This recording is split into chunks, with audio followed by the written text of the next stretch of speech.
It embraces everything to which a man may attach a value and have a right, and which leaves to everyone else the like advantage. Property is bigger than this. It's this. Property in your person, property in your beliefs, property in your morals, and of course material property. In the former sense, a man's land or merchandise or money is called his property. In the latter sense, a man has a property in his opinions and the free communication of them. He has a property of peculiar value in his religious opinions and in the profession and practice dictated by them.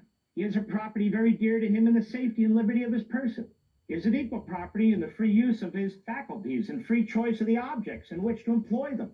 In a word, as a man is said to have a right in his property, he may be equally said to have a property in his rights. Where an excess of power prevails, in government, property of no sort is duly respected. No man is safe in his opinions, his person, his faculties, or in his possessions. Where there is an excess of liberty, mobocracy, pure democracy, the effect is the same, though from an opposite cause.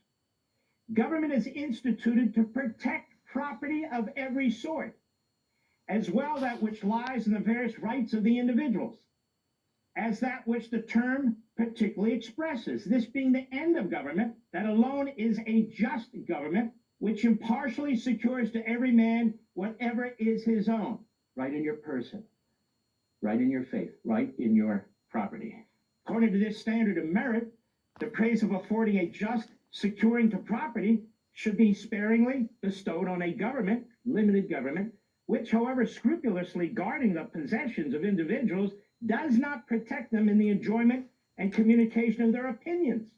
In other words, when it really comes to your human being, government really doesn't protect that. You protect that. Government becomes the problem, in which they have an equal, and in the estimation of some, a more valuable property.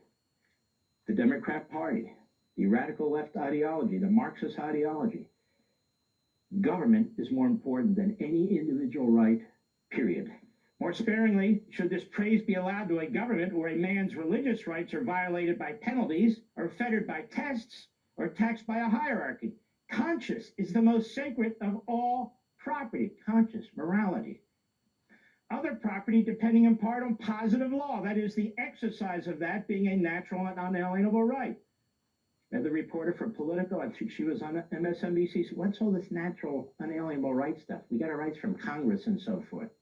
That is bizarre.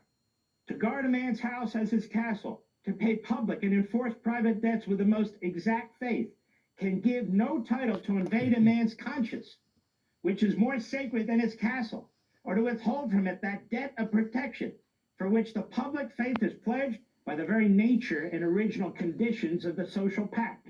Hey, government, you exist for one reason, to protect the individual and to make sure we as individuals